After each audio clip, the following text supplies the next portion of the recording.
ব্যাগটা মনে হয় ওই রুমে ফেলে এসেছি, তুমি আমার ব্যাগটা নিয়ে আসো। ঠিক আছে, তুমি দুধটা খাও, আমি নিয়ে আসি। এই কাজের বল, এদিকে আয়, এদিকে আয়।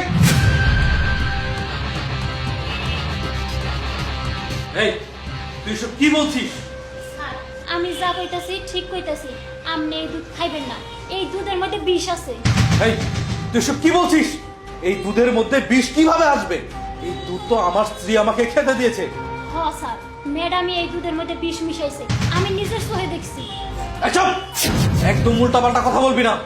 এই তুই যেটা বলছিস সেটা কি ভেবে চিন্তে বলছিস? শোন, আমি কিন্তু তোকে শাস্তি দিতে পারি, কথাটা মাথায় রাখিস। হ স্যার, আমি যা কইছি বাইপা সিধাই কইছি। আপনি যদি বিশ্বাস না করেন তাহলে শুনে। শোনো না, আমার আর এইভাবে